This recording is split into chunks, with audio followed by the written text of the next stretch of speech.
Daily Words of God. God and man cannot be spoken of as equals. His substance and his work are most unfathomable and incomprehensible to man. If God does not personally do his work and speak his words in the world of man, then man would never be able to understand the will of God.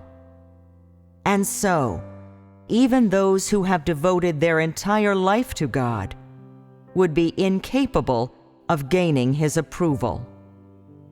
Without God's work, no matter how good man's doing, it will count for nothing, for the thoughts of God shall always be higher than the thoughts of man, and the wisdom of God is unfathomable to man. And so I say that those who have seen through God and his work are ineffectual. They are all arrogant and ignorant. Man should not define the work of God. Moreover, man cannot define the work of God. In the eyes of God, man is smaller than an ant. So how can man fathom God's work? Those who are constantly saying, God does not work in this or that way, or God is like this or that, are they not all arrogant? We should all know that people who are of the flesh have all been corrupted by Satan. It is their nature to oppose God, and they are not on a parity with God. Much less can they offer counsel for the work of God. How God guides man is the work of God himself. Man should submit and should not hold such and such a view, for man is but dust. Since we try to seek God, we should not superimpose our conceptions on the work of God for God's consideration.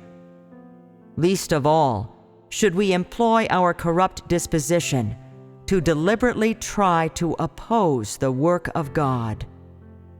Would that not make us antichrists? How could such people say that they believe in God?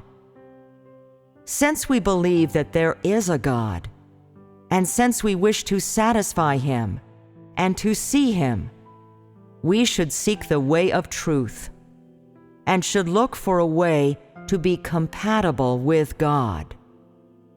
We should not stand in stiff-necked opposition to God.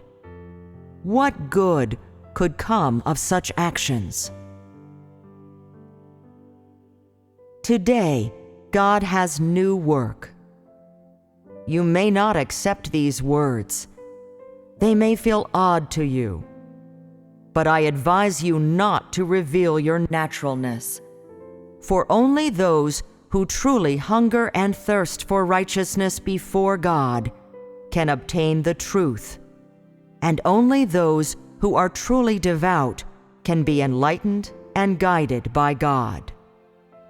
Nothing will come of seeking the truth through quarreling. Only by seeking calmly can we obtain results. When I say that, today God has new work, I am referring to God's return to flesh. Perhaps you do not mind these words. Perhaps you despise them. Or perhaps they are of great interest to you. Whatever the case, I hope that all those who truly yearn for the appearance of God can face this fact and give it careful consideration. It is best not to jump to conclusions. This is the way that wise people should act.